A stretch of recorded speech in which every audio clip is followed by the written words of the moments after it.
Hello student, welcome to brain of mathematics. हमने अपने first lecture में मैट्रिक्स की डिफिनीशन को देखा था, कुछ टाइप्स ऑफ मैट्रिसेस देखा था। आज हम उसके आगे बढ़ते हैं। तो हमने जो लास्ट पढ़ा था वो पढ़ा था आपका नल मैट्रिक्स। तो नल मैट्रिक्स में मैंने आपको बताया था कि if all the element of a matrix is zero then such type of matrix is said to be the null matrix. ठीक है, आज हम उसके आगे जो है अपना डिस्कशन स्टार्ट करते हैं।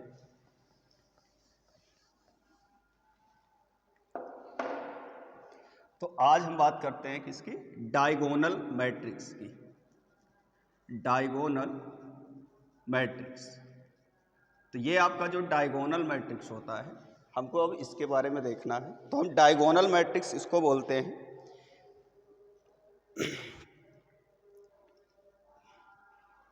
अगर आपके पास कोई भी एक स्क्वायर मैट्रिक्स हो, किसी भी ऑर्डर का हो, उसके जो डायगोनल एलिमेंट्स हो, उसके अलावा उसमें बाकी के एलिमेंट्स क्या हो जाए? जीरो हो जाएंगे, तो वो कौन सा मैट्रिक्स हो जाएगा? आपका डायगोनल मैट्रिक्स हो जाएगा। ठीक है, सपोज किया हमने, हमारे पास क्या है, एक मैट्रिक्स है जिसमें A11 0 0 0 A22 0 0, यहाँ पे क्या हो गया A33, ये आपका m क्रॉस n का कोई भी एक मैट्रिक्स है। अब इसके देखिए डायगोनल के एलिमेंट्स को छोड़ के बाकी के जितने भी एलिमेंट्स हैं सब क्या है? 0 0 हो गए।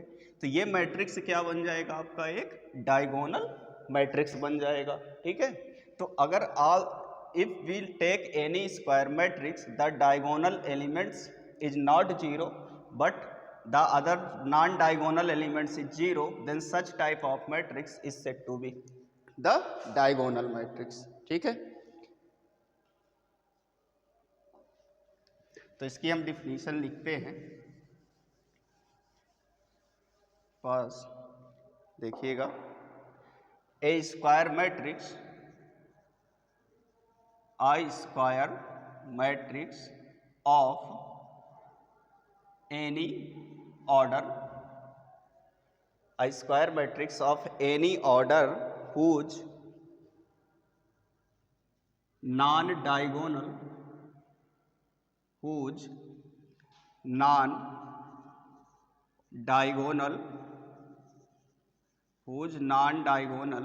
elements is zero but diagonal elements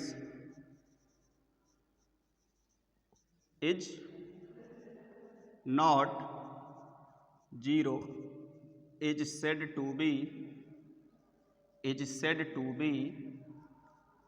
diagonal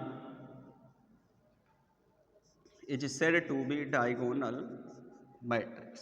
ठीक है, तो इसमें हमने क्या लिखा? यहाँ पे देखिए कि जो नॉन डायगोनल एलिमेंट्स हों वो क्या हो जाएंगे? जीरो हो जाएंगे। जो डायगोनल्स के एलिमेंट हैं वो जीरो के इक्वल नहीं है। तो इस टाइप के मैट्रिक्स को हम क्या बोल देते हैं? आपका डायगोनल मैट्रिक्स बोल देते हैं। ठीक है, यहाँ पे एग्जाम्पल में देखिए, हम इसको ऐसा डिनोट कर सकते हैं। यहाँ पे हमारे पास कोई भी एक स्क्वायर मैट्रिक्स है, A11, यहाँ पे 0 0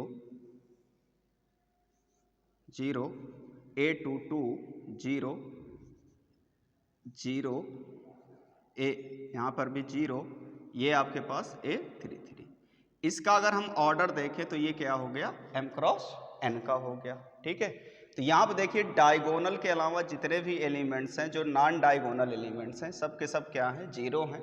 लेकिन डायगोनल में आपका एलिमेंट्स प्रेजेंट है, तो इसको हम क्या बोल देंगे? ये आपका एक डायगोनल मैट्रिक्स हो गया। ठीक है, इन सिंबल, अगर हम इसको सिंबल के फॉर्म में डिनोट करें,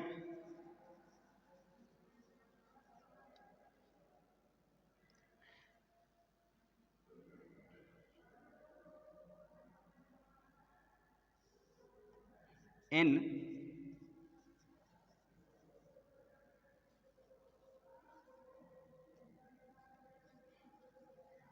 symbolically Aij is equal to में delta lambda del i j. ठीक है, तो ये इसका आपका क्या बन जाता है? नोटेशन बन जाता है अगर हम इसको सिंबल के फॉर्म में डिनोट करेंगे तो, ठीक है। तो ये आपका क्या है, एक डायगोनल मैट्रिक्स हो जाता है। अब आगे हम बात करते हैं किसकी, स्केलर मैट्रिक्स की।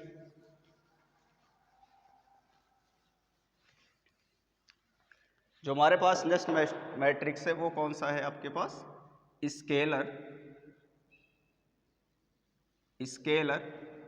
मैट्रिक्स। स्केलर मैट्रिक्स में क्या है, ये भी डायगोनल मैट्रिक्स के तरह का ही है, लेकिन इसमें जो डायगोनल्स के एलिमेंट्स होंगे वो क्या हो जाएंगे, इक्वल होंगे, और जो नॉन डायगोनल एलिमेंट्स होंगे वो क्या हो जाएंगे, जीरो हो जाएंगे। तो इस टाइप के मैट्रिक्स को हम क्या बोल देंगे, स्केलर मैट्रिक्स बोल देंगे।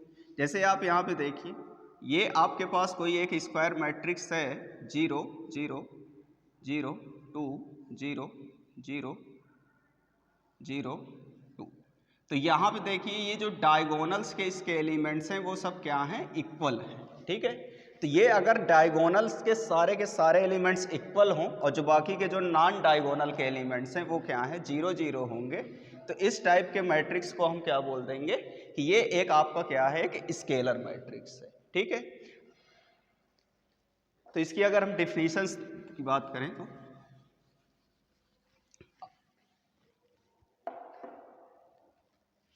a matrix whose diagonal element is equal and non-diagonal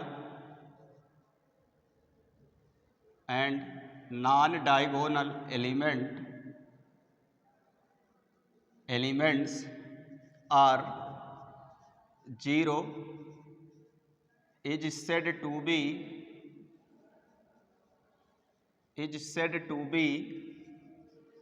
scalar matrix, ठीक है। हाँ, यहाँ पे एक आप ध्यान रखिएगा कि ये जो होगा, यहाँ पे जो भी मैट्रिक्स हम लेंगे वो सब के सब क्या होंगे, एक स्क्वायर मैट्रिक्स होने चाहिए, ठीक है। ऐसा नहीं है कि अब जो है उस मैट्रिक्स में जो है वो स्क्वायर मैट्रिक्स ना हो, ठीक है। यहाँ पे एग्जांपल में देखिए,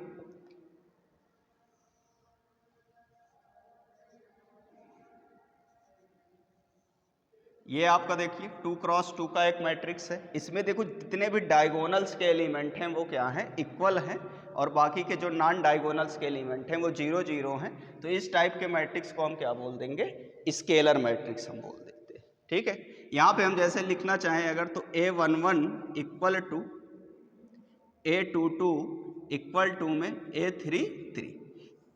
जहाँ पे आपका देखो इनकी जो है जो पोजीशन है, जैसे जब फर्स्ट रो फर्स्ट कॉलम का एलिमेंट्स है, सेकंड रो सेकंड कॉलम का elements, third row third column का एलिमेंट, ये सभी क्या होने चाहिए, इक्वल होंगे। तो इस टाइप के मैट्रिक्स को हम क्या बोल देंगे, एक स्केलर मैट्रिक्स बोल देंगे। आगे हम बात करते हैं किसकी, आइडेंटिटी मैट्रिक्स की।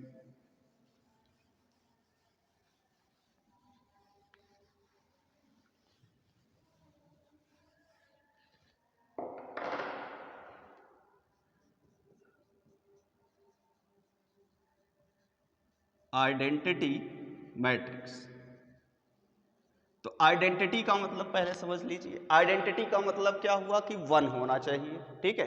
तो यहां पर भी क्या है कि अगर जो है किसी भी स्क्वायर मैट्रिक्स के अंदर जो उसके डायगोनल्स के एलिमेंट हों वो 1 हो, और जो नॉन डायगोनल एलिमेंट्स हों वो क्या हों, 0 0 हो जाते हैं। तो इस टाइप के मैट्रिक्स को हम क्या बोल देते हैं, आपका एक आइडेंटिटी मैट्रिक्स बोल देते हैं, ठीक है। यहाँ पे आप समझिएगा, जैसे यहाँ पे हमने बोला कि ये जो डायगोनल्स के एलिमेंट्स हों ये क्या होने चाहिए, 1 1 होने चाहिए, ठीक है। जैसे ये 2 क्रॉस 2 का एक मैट्रिक्स है, तो अब यहाँ पे जो डायगोनल्स के एलिमेंट हैं ये क्या हैं, 1 हैं, यहाँ भी 1 है, और जो नॉन डायगोनल्स एलिमेंट हों वो क्या हो, 0 होने चाहिए। तो इस टाइप के मैट्रिक्स को हम क्या बोल देंगे, एक ये आइडेंटिटी मैट्रिक्स है। लेकिन यहाँ पे कंडीशन क्या होनी चाहिए कि ये मैट्रिक्स कैसा होगा, एक आपके पास स्क्वायर मैट्रिक्स होना चाहिए, ठीक है।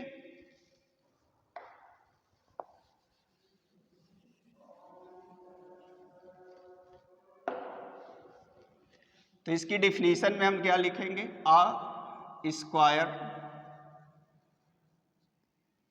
Square matrix whose diagonal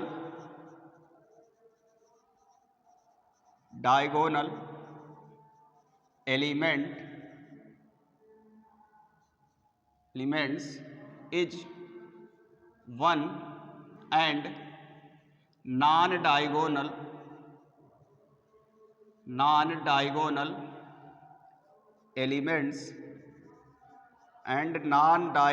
elements is 0 is said to be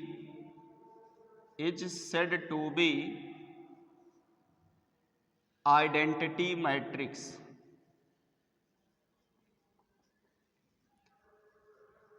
Is said to be identity matrix. तो ये आपका क्या हो जाएगा, एक आइडेंटिटी मैट्रिक्स हो जाएगा। एग्जाम्पल में देखिए, A इज इक्वल टू में 1 0 0 0 1 0 0 0 1। यहाँ पे आपके पास देखिए ये एक 3x3 का एक मैट्रिक्स है। इसमें देखिए जो डायगोनल्स के एलिमेंट हैं वो क्या है, सब 1 1 है। बाकी के जो नॉन डायगोनल्स एलिमेंट्स हैं वो क्या है, 0 0 हैं। तो इस टाइप के मैट्रिक्स को हम क्या बोल देंगे, आपका आइडेंटिटी मैट्रिक्स। अब देखिए इसके पहले हमने कौन सा मैट्रिक्स पढ़ा था, हमने पढ़ा था स्केलर मैट्रिक्स। उसमें भी हमने क्या बोला था कि जो डायगोनल्स के एलिमेंट हों वो सभी के सभी क्या हों, इक्वल हैं। यहाँ भी देखिए कि सारे के सारे एलिमेंट्स क्या हैं, इक्वल हैं। लेकिन यहाँ पे देखिए जितने भी एलिमेंट्स हैं वो 1 1 ही हैं। जब केवल यहाँ पे 1 1 होगा तभी हम बोल सकते हैं कि ये आइडेंटिटी मैट्रिक्स है। लेकिन डायगोनल मैट्रिक्स में क्या है कि वहाँ पे 1 1 हो या 2 2 हो या 3 3 हो, चाहे जो भी एलिमेंट्स हो, वहाँ पे केवल हमको क्या दिखाना है कि वो ऐसा कोई मैट्रिक्स मिले आपको जिसमें डायगोनल के एलिमेंट्स केवल क्या होने चाहिए, इक्वल होने चाहिए। ठीक है, तो ये बेसिक सा आपके पास डिफरेंस है किसमें, स्केलर मैट्रिक्स में और आइडेंटिटी मैट्रिक्स में। आइडेंटिटी मैट्रिक्स में जो डायगोनल का एलिमेंट होता है वो मस्ट है कि वो 1 ही होगा। लेकिन अगर आपके पास जो स्केलर मैट्रिक्स होगा उसमें जो डायगोनल्स का एलिमेंट है वो आपका इक्वल होना चाहिए, बस वो चाहे 1 हो 2 हो 3 4 5 6 हम वहाँ पे कुछ भी ले सकते हैं। तो ये आपका मैट्रिक्स क्या हो गया, आइडेंटिटी मैट्रिक्स। अब यहाँ पे देखिए अगर हम इसको नोटेशन के फॉर्म में लिखें, जो हमारे पास मैथमेटिक्स की नोटेशंस होती हैं, तो अगर हम इसको नोटेशन वाइज डिवाइड करें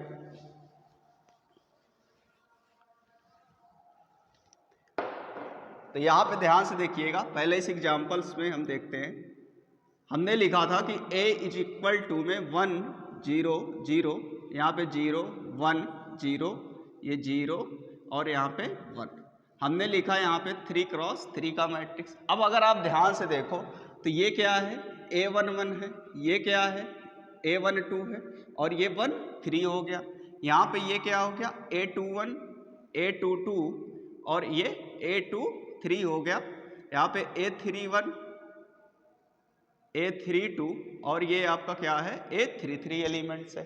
अब आप देखो जहाँ पे ये दोनों जो है, जैसे रो और कॉलम जहाँ पे इक्वल्स है, जैसे ये वाला एलिमेंट्स का कहाँ पे है, फर्स्ट रो और फर्स्ट कॉलम में है, फर्स्ट रो और फर्स्ट कॉलम में है। ये वाला एलिमेंट्स 1 कब है, जब ये सेकेंड रो और सेकेंड कॉलम में है। ये देखिए ये वाला एलिमेंट्स कब इक्वल है, जब 1 कब है, जब यहाँ पे क्या है, ये थर्ड रो और थर्ड कॉलम में है। ठीक है, तो यहाँ पे देखिए I और J दोनों इक्वल होंगे, मतलब कि जब भी कोई एलिमेंट सेम रो और सेम कॉलम में एग्जिस्ट होगा तभी वो क्या रहता है, आइडेंटिटी मैट्रिक्स की कंडीशन को शो करता है। तो अगर हम इसको इस फॉर्म में लिखें कि Aij इज इक्वल टू में 1 व्हेन, ऐसा कब दिख रहा है आपको, जब I इक्वल है किसके, J के, मतलब कि जब रो और कॉलम क्या होंगे, सेम होंगे, तब इसकी वैल्यू क्या मिलेगी आपको, 1 मिलेगी। अगर ये देखिए ध्यान से, जहाँ पे आपका I और J की वैल्यू सेम नहीं है वहाँ पे इसकी वैल्यू क्या है, 0 है। जैसे यहाँ पे देखिए क्या है, A31 है, तो A31 पे क्या है, इसकी वैल्यू 0 है।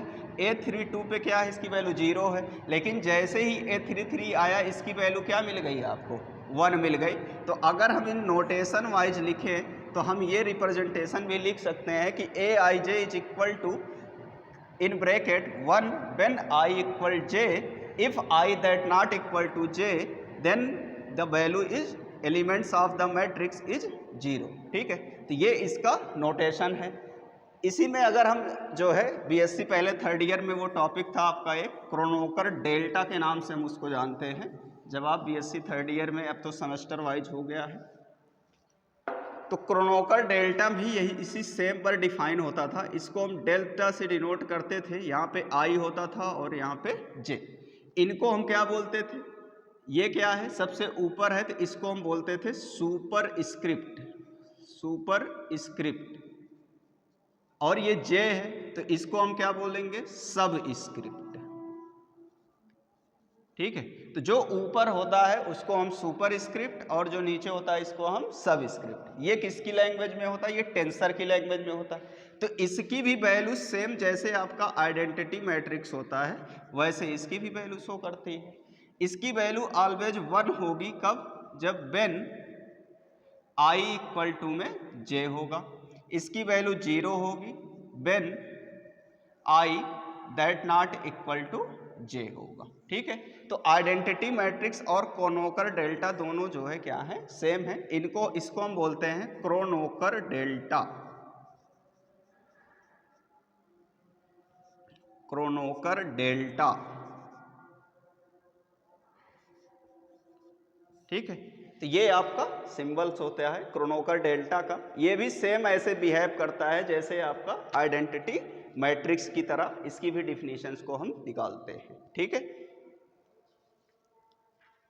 तो आगे हम बात करते हैं इक्वल मैट्रिक्स की, कि कोई भी दो मैट्रिक्स इक्वल कब हो सकते हैं। इक्वल मैट्रिक्स,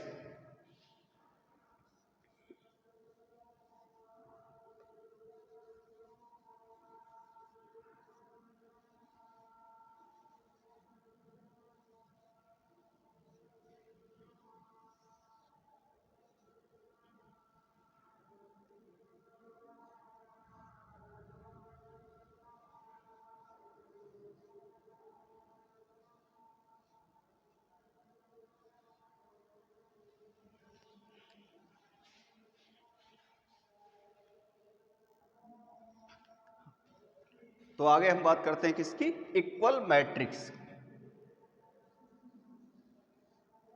इक्वल मैट्रिक्स, चल यहां पे हम देखते हैं कि किन्हीं भी दो मैट्रिक्स है। सपोज करिए आपके पास कि let two matrix capital A and B. तो इन दोनों मैट्रिक्स को हम कब बोल सकते हैं कि ये इक्वल हो। तो इसमें देखिए जो फर्स्ट कंडीशन है कि they are same in size. पहली कंडीशन क्या है कि ये जो हो किस साइज में हो, इनका जो साइज हो वो सेम हो। कहने का मतलब ये है कि जैसे सपोज करिए कि हमने लिया कि एक मैट्रिक्स ये लिया AIJ, तो अगर इसका ऑर्डर 3x3 का है तो जो आपका ये सेकंड मैट्रिक्स B हो, इन दो इसका भी ऑर्डर क्या होना चाहिए, ये 3x3 का ही होना चाहिए। सेकंड जो कंडीशन है, the corresponding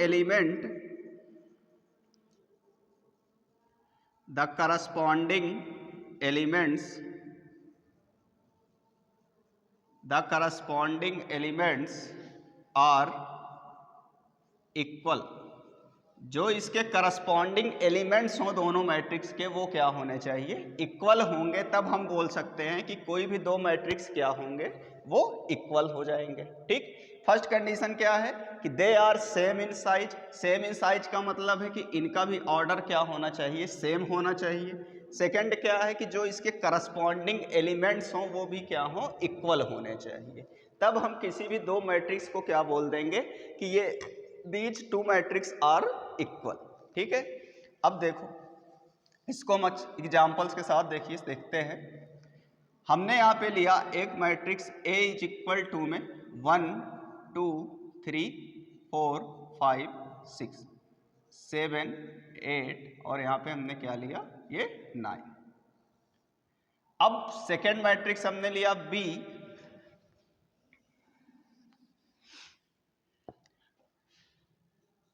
B equal to में हमने लिखा 1 2 3 4 5 6 7 8 और यहाँ पे 9। अब देखिए इनका भी साइज क्या है, ये भी 3x3 का है, ये किसका है, ये भी 3x3 का मैट्रिक्स है। अब देखो ये फर्स्ट रो फर्स्ट कॉलम का जो एलिमेंट्स है वो सेकंड रो और सेकंड कॉलम के एलिमेंट्स के क्या है, इक्वल है। तो ये दोनों जो है क्या है, देखो करस्पॉन्डिंग एलिमेंट्स भी सेम है। ऐसे ही आप देखिए A12 ये किसके इक्वल है, A12 के। तो ये दोनों देखो करस्पॉन्डिंग एलिमेंट्स भी सेम है, इनका साइज भी सेम है। तो हम ये बोल सकते हैं ना कि A इक्वल है किसके, B के। ठीक, तो किसी भी दो मैट्रिक्स को हम इक्वल मैट्रिक्स तब बोलेंगे जब उनका जो है क्या हो कि वो सेम साइज के हों और जो उनके करस्पॉन्डिंग एलिमेंट्स हों वो भी क्या हों, इक्वल होंगे। तो इस टाइप के मैट्रिक्स को हम क्या बोल देते हैं, इक्वल मैट्रिक्स बोल देते हैं। ठीक है, तो मिलते हैं अब नेक्स्ट लेक्चर में।